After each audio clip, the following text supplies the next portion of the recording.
नमस्कार साथियों, success point के यूट्यूब प्लेटफॉर्म पर आपका बहुत बहुत स्वागत है। आज हम लोग कुछ बायोलॉजी से संबंधित प्रश्न पढ़ने वाले हैं जो कि बहुत ही मोस्ट और इम्पोर्टेंट हैं। आइए बिना देरी के आज का पहला प्रश्न देखते हैं। पहला प्रश्न है, चींटियों के अध्ययन को क्या कहते हैं? पहला प्रश्न है कि चींटियों के अध्ययन को क्या कहा जाता है? Option number A myrmecology, option number B herpetology, option number C nematology and option number D nidology. तो जो चींटियों का जो अध्ययन है वो मार्मिकोलॉजी यानी कि ऑप्शन नंबर ए आपका राइट आंसर है। ऑप्शन नंबर ए आपका राइट आंसर होने वाला है। आइए देखते हैं अगला प्रश्न। प्रश्न है कि जीव की आंतरिक संरचना का जो अध्ययन करने वाला शास्त्र है वो क्या कहलाता है? ऑप्शन नंबर ए शरीर का रचना विज्ञान, ऑप्शन नंबर बी कृषि विज्ञान, option number C agrology, option number D मानव विज्ञान। तो शरीर रचना विज्ञान जो होता है वो जीव विज्ञान की आंतरिक संरचना यानी कि ऑप्शन नंबर ए आपका राइट आंसर होने वाला है। ऑप्शन नंबर ए आपका राइट आंसर होने वाला है। आइए देखते हैं अगले प्रश्न। अगला प्रश्न है अगला प्रश्न है हमारे शरीर में हमारे कुल पोषक तत्व और खनिज और अवशोषण का 90% हिस्सा कहाँ होता है? तो 90% हिस्सा कहाँ होता है? आइए देखते हैं। ऑप्शन नंबर ए वृक्क में, ऑप्शन नंबर बी बड़ी आंत में, ऑप्शन नंबर सी आमाशय में, ऑप्शन नंबर डी छोटी आंत में। तो 90% हिस्सा जो होता है वो होता है आपकी छोटी आंत में। ऑप्शन नंबर डी आपका राइट आंसर होने वाला है। Option number D is the right answer.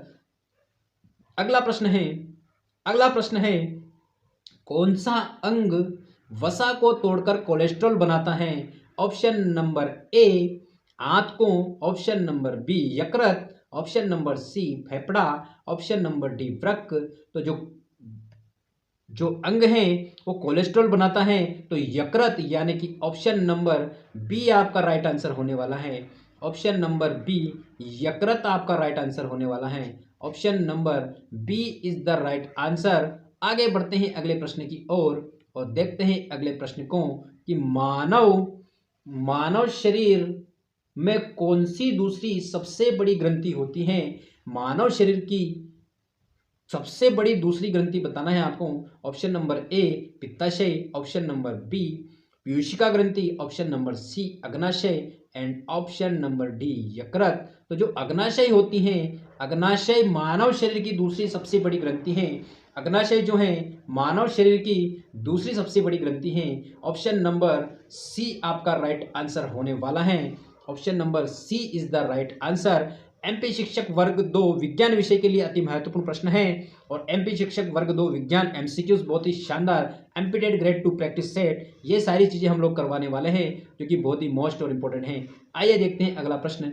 मनुष्य में लाल रुधिराणु का जीवन काल कितना होता है? तो मनुष्य में जो लाल रुधिराणु का जीवन यानी कि आरबीसी का जो जीवन काल है वो आपको बताना है। ऑप्शन नंबर ए 80 दिन, ऑप्शन नंबर बी 90 दिन, ऑप्शन नंबर सी 120 दिन एंड ऑप्शन नंबर डी 140 दिन। तो जो आरबीसी जो होती हैं तो आरबीसी का जो जीवन काल होता है वो लगभग 120 दिन होता है यानी कि ऑप्शन नंबर सी आपका राइट आंसर रहने वाला है। Option number C is the right answer. अगले प्रश्न की ओर बढ़ते हैं और अगला प्रश्न ये रहा आपके सामने कि मानव के रक्त किस समूह का सर्वजन दानी हो कहा जाता है, मतलब दाता कहा जाता है? ऑप्शन नंबर ए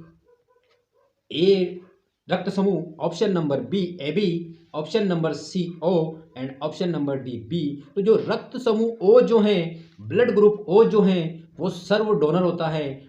डोनर जो होता है वो ब्लड ग्रुप ओ वाले होते हैं और ए बी जो होता है वो सर्वग्राही होता है, सर्वग्राही होता है। आइए देखते हैं और प्रश्न नंबर अगला देखते हैं कि मानव रक्त में प्लाज्मा की लगभग कितनी मात्राएं होती हैं?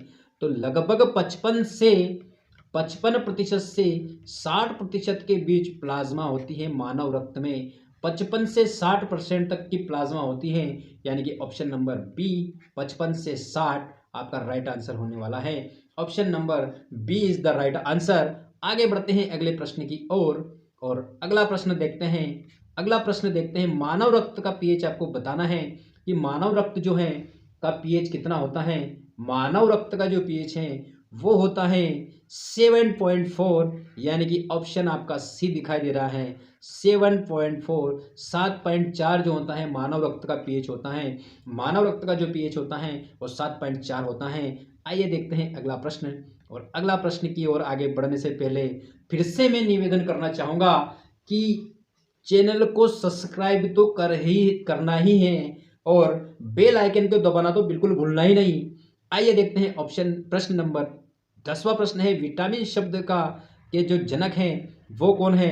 तो विटामिन शब्द के जनक हैं कासिमिर फंक, यानी कि ऑप्शन नंबर बी आपका राइट आंसर रहेगा। फंक जो हैं, कासिमिर फंक जो हैं विटामिन शब्द के जनक कहलाते हैं। विटामिन शब्द के जो जनक हैं वो कासिमिर फंक हैं और विटामिन शब्द के जनक को सी फंक के नाम से भी जाना जाता है। सी फंक के नाम से भी जाना जाता है कि विटामिन शब्द जो सर्वप्रथम लिया था वो सी फंक ने लिया था, यानी कि कासिमिर फंक ने लिया था। आइए देखते हैं अगला प्रश्न। और अगला प्रश्न है कि नींबू अगला प्रश्न है कि नींबू का खट्टा स्वाद इनमें से किसकी उपस्थिति के कारण होता है? तो नींबू का जो खट्टा स्वाद होता है वो साइट्रिक अम्ल, यानी कि ऑप्शन डी दिखाई दे रहा है। साइट्रिक अम्ल, कौन सा अम्ल? साइट्रिक अम्ल जो है वो नींबू के खट्टेपन का कारण होता है। साइट्रिक अम्ल नींबू के खट्टेपन का जो कारण, मुख्य कारण जो है वो साइट्रिक अम्ल है। साइट्रिक अम्ल आपका राइट आंसर होने वाला है। आइए देखते हैं अगले प्रश्न।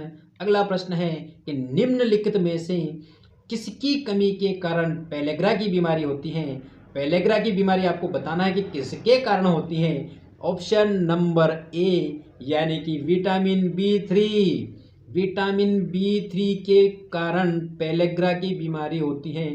पेलेग्रा की जो बीमारी होती है वो विटामिन बी3 के कारण होती है। आगे देखते हैं अगला प्रश्न। अगला प्रश्न है प्रश्न नंबर 13 है कि वसा में घुलनशील विटामिन कौन सा नहीं है? तो विटामिन बी एंड सी, यानी कि बी और सी जो हैं वो वसा में घुलनशील नहीं है। वसा में घुलनशील नहीं है। कौन सा विटामिन? विटामिन बी और सी। बाकी जो विटामिन है जिसे हम केड़ा के नाम से जानते हैं, KEDA, ये जल में घुलनशील हैं। ये जल में घुलनशील हैं, यानी कि जो वसा में घुलनशील नहीं है तो वसा में दो विटामिन घुलनशील नहीं है, विटामिन बी और सी। विटामिन बी और सी।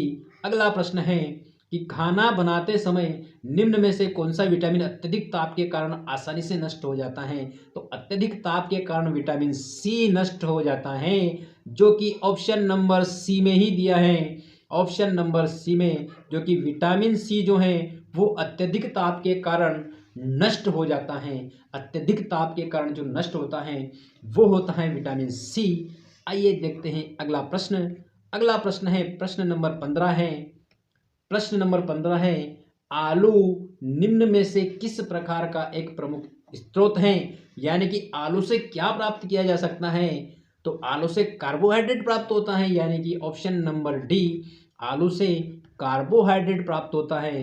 कार्बोहाइड्रेट्स प्राप्त होता है आलू से, जो कि आपके ऑप्शन नंबर डी में दिया है। यानी कि इस प्रश्न का जो आंसर रहेगा वो option number D right answer रहेगा। ऑप्शन नंबर डी यानी कि कार्बोहाइड्रेट। अगला प्रश्न है प्रश्न नंबर 16 है कि इंसुलिन के अति स्त्रावण के कारण कौन सा रोग होता है? तो इंसुलिन का जो अति स्त्रावण होता है, यानी कि इंसुलिन का ज़्यादा स्त्रावण जब होता है तो हाइपोग्लासीमिया नामक बीमारी होती है, रोग होता है, जो कि आपके ऑप्शन नंबर बी में दिया हुआ है। ऑप्शन नंबर बी में हाइपोग्लाइसीमिया नामक बीमारी होती है। इंसुलिन के अत्यधिक स्त्रावण से, अति स्त्रावण से जो बीमारी होती है हाइपोग्लासीमिया होती है, जो कि ऑप्शन नंबर बी आपका राइट आंसर रहने वाला है। और अगले प्रश्न की ओर बढ़ते हैं। अगला प्रश्न है कि ट्रांस वसा के कारण निम्न में से किसमें वृद्धि होती है? तो खराब कोलेस्ट्रॉल जो है उसमें वृद्धि होती है ट्रांस वसा के कारण। खराब कोलेस्ट्रॉल, जो कि ऑप्शन नंबर सी में दिया गया है। ऑप्शन नंबर सी में दिया गया है। आइए देखते हैं अगला प्रश्न। और अगला प्रश्न है कि निम्न में से कौन से मधुमेह के लक्षण नहीं है? तो मधुमेह के जो लक्षण हैं, बहुत प्यास लगना राइट है, सांस की कमी होना ये हो नहीं सकता, थकान महसूस करना और वजन घटना ये मधुमेह के लक्षण हैं। लेकिन सांस की कमी होना ये मधुमेह के लक्षण नहीं है। यानी कि ऑप्शन नंबर बी आपका राइट आंसर होने वाला है। ऑप्शन नंबर बी आपका राइट आंसर होने वाला है। आइए देखते हैं आज की लास्ट स्लाइड, जो कि 19वां प्रश्न है। गायों और भैंसों में एथेक्स फैलाने के लिए निम्न में से कौन सा प्रेरक एजेंट जिम्मेदार होता है? तो जो जीवाणु है, जीवाणु जिम्मेदार होता है, जो कि ऑप्शन नंबर बी में दिया गया है। ऑप्शन नंबर बी आपका राइट आंसर होने वाला है। जीवाणु आपका राइट आंसर होने वाला है। और आज का लास्ट प्रश्न, गेहूं में प्रोटीन का प्रतिशत कितना होता है? तो गेहूं में जो प्रोटीन का प्रतिशत होता है, ऑप्शन नंबर सी यानी कि 12% प्रोटीन होती है गेहूं में, 12% प्रोटीन होती है। ऑप्शन नंबर सी आपका राइट आंसर होने वाला है। दोस्तों ये रहे 20 प्रश्न, बहुत ही कम समय में 12 मिनट में 20 प्रश्न बहुत बड़ी बात होती है। और इतने कम समय में इतना अच्छा कवर करना ये पॉसिबल हो पाया सिर्फ स्पीड के ऊपर डिपेंड करता है। और इतने आईएमपी और मोस्ट प्रश्न हैं कि आपको सिर्फ एक बार पढ़ना है और लाइफ टाइम याद रहेगा। मिलते हैं इसी प्रकार से अगले लेक्चर में, अगले सेशन में मिलते हैं। और फिर से जाने से पहले फिर मैं आपसे निवेदन करना चाहूँगा कि चैनल को सब्सक्राइब करना ही है और बेल आइकन के बटन को तो दबाना ही है। तो मिलते हैं अगले लेक्चर में। जय हिंद, जय भारत, वंदे मातरम, जय श्री कृष्ण, राधे राधे।